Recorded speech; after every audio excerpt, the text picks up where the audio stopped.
देखिए, वो कानूनी प्रक्रिया है। कानूनी प्रक्रिया में जो सरकार का क्या निर्णय होगा वो सरकार बताएगा।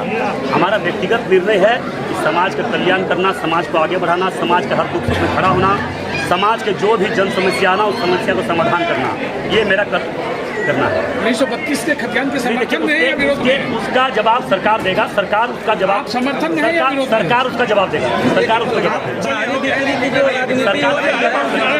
सर, बाहरी बिक्री की जो राजनीति हो रही है, क्या आप इसका समर्थन करते हैं या इसके खिलाफ?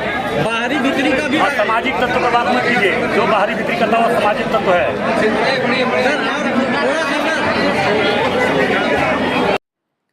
ढुल्लू ने कहा, मेरा काम करने का तरीका थोड़ा अलग है, इसलिए माफिया परेशान है।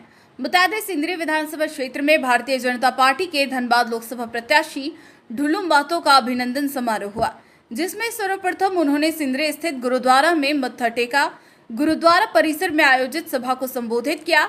वहीं सिंदरी चैम्बर ऑफ कॉमर्स के अध्यक्ष दीपक कुमार दीपू के आवास पहुंचे, जहां भाजपा के कई पदाधिकारी उपस्थित थे। धनबाद लोकसभा क्षेत्र और सिंदरी को मजबूती दिलाने पर चर्चा किया। उन्होंने विरोधियों को आड़े हाथों लेते हुए कहा कि मेरा काम करने का तरीका अलग है। हम गरीब, शोषित, पीड़ित के लिए दिन रात काम करते हैं। विरोधी मेरी लोकप्रियता से घबराए हुए हैं। जहां भी जा रहे हैं, लोग दिल से समर्थन दे रहे हैं, आशीर्वाद दे रहे हैं। मैं गुरुद्वारा में किन किन बातों को चर्चा को लेके आज प्रत्याशी ढुल्लू महतो जी आए थे, बताएं। सिंदरी के बूथ स्तर के कार्यकर्ताओं का एक सम्मेलन था। कार्यकर्ताओं से एक परिचयात्मक बैठक था।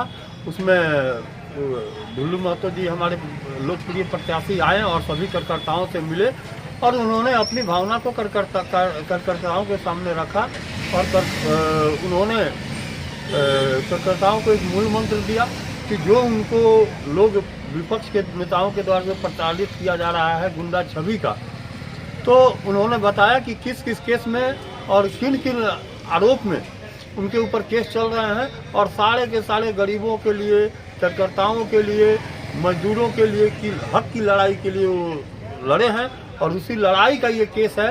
इसलिए ढुल्लू महतो जी मजदूरों के मसीहा हैं, गरीबों के मसीहा हैं और उनके ऊपर जो गुंडा का आरोप लगा रहा है उनको भाजपा के कार्यकर्ता अब मुंहतोड़ जवाब देंगे।